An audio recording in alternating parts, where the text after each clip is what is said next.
ఒక వార్త అయితే బీజేపీ మిత్రుల కష్టాలే నితీష్ షిండే పరిస్థితి ఏపీ సీఎం చంద్రబాబుకి వస్తుంది. మెజార్టీ ఉంటే నియంత్రణ చట్టం చేస్తారా? ఏపీలో ప్రతిపక్షానికి 11 సీట్లే ఉన్నాయి. అలాగని చంద్రబాబు తానే రాజునాని చట్టం చేయగలరా? తెలంగాణ సీఎం రేవంత్ రెడ్డి సంచలన వ్యాఖ్యలు. బీజేపీ మిత్రులకు కష్టాలంటే బీజేపీ మిత్రులంటే మీ గురువే. మళ్ళీ ఎవరు బయట ఎవరు ఉన్నారు? నితీష్ కుమార్ పని అయిపోయింది. ఆయన్ని క్లోజ్ చేసేసారు చాప్టరు. నెక్స్ట్ నీదే చాప్టర్ ఉంది నాయన మా గురువు గారు అని చెప్పినట్టుంది. చంద్రబాబు నాయుడు గారికి హెచ్చరిక జారీ చేసిండు రేవంత్ రెడ్డి గారు. స్ట్రాంగ్ వార్నింగ్ ఇచ్చిండు. ఇక నీదే ఉంది వంతు నితీష్ కుమార్‌ని పక్కన పెట్టారు. తీసుకుపోయి రాజ్యసభలో కూర్చోబెట్టారు. నీ వయసు అయిపోయింది పెద్దల సభలో కూర్చో అని. ముఖ్యమంత్రి సీట్‌నేమో డైరెక్ట్‌గా గుంజేసుకున్నారు బీజేపీ నాయకులు. బీజేపీ ముఖ్యమంత్రి అయింది. ఆంధ్రప్రదేశ్‌లో కూడా భవిష్యత్తులో అదే జరగబోతుంది అనేది చెప్తుంది. స్పష్టంగా అదే. ఆయన పేరు కూడా తీసుకోండి. నితీష్, షిండే పరిస్థితి అంటే మహారాష్ట్ర ఏకనాథ్ షిండే. వాళ్ళిద్దరి పరిస్థితి ఏదైందో ఏపీ ముఖ్యమంత్రి చంద్రబాబు నాయుడుకి కూడా అదే ఉంది. ఎందుకు అంటే మెజారిటీ ఉంటే నియంత్రణ చట్టం చేస్తారా? ఏపీలో ప్రతిపక్షానికి 11 సీట్లే ఉన్నాయి కాబట్టి నేను ఏదంటే అది చేస్తారా? చేయలేరు కదా! ప్రతిపక్షానికి 11 సీట్లే ఉన్నాయి కాబట్టి ఈ రాష్ట్రంలో ఉన్న భూమి అంతా చంద్రబాబు నాయుడు గారిదని ఒక బిల్లు చేస్తే అయిద్దా? కాదు కదా! లేదంటే జగన్మోహన్ రెడ్డికి సంబంధించిన ఆస్తులన్నీ ప్రభుత్వానికి చెందుతాయని ఒక జీవో చేస్తారా? చట్టం చేస్తారా? సభ్యులున్నది చట్టాలు చేయటానికి ఉంటాయి గానీ, ఆ చట్టాలు సమర్థంగా ఉండాల. ప్రజలు మెచ్చాల. ముఖ్యమంత్రి రేవంత్ రెడ్డి గారు తెలంగాణ ముఖ్యమంత్రి రేవంత్ రెడ్డి గారు మరి ఆసక్తికరమైన వ్యాఖ్యలు చేసిండు. ఒకవైపేమో మొత్తం ఎన్డీఏ కూటమి పక్షాల నాయకులతోని కూర్చొని భోజనం చేసిండు, టిఫిన్ చేసిండు. బయటకొచ్చి నీకే కష్టాలున్నాయి తర్వాత వచ్చేది నీదే వంతు అని చెప్తుండు.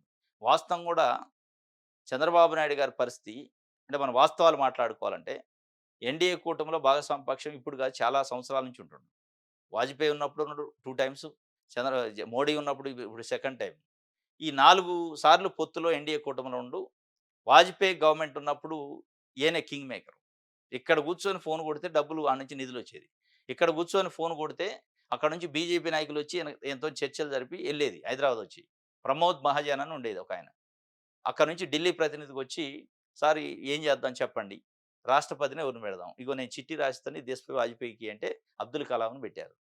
రాష్ట్రాలకి గవర్నర్‌గా రంగరాజన్ అని ఉండేది. ఆర్‌బీఐ గవర్నర్ అప్పుడు. ఆయన్ని ఆంధ్రప్రదేశ్ రాష్ట్రానికి గవర్నర్‌గా పెట్టాలని చిట్టి రాసిస్తే ఆయన పంపించారు డైరెక్ట్‌గా అంతే.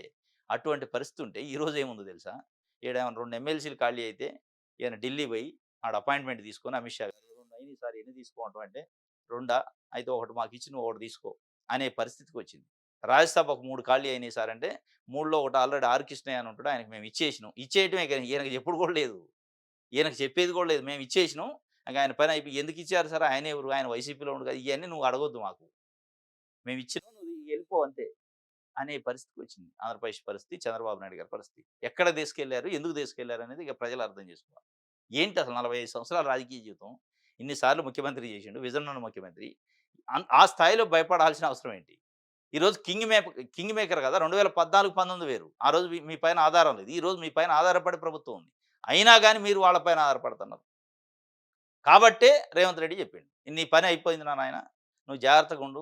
కాబట్టి నువ్వు" ఆయన గురువుగారు కాబట్టి కృతజ్ఞతతోని చెప్తుండు పాపం.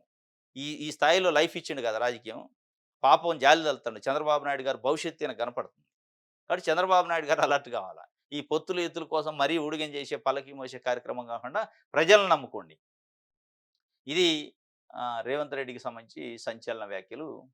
రైట్. ఇది ఈరోజు న్యూస్ అనాలిసిస్. రేపు తాజా వార్తలతోని తిరిగి కలుసుకుందాం. Thank you.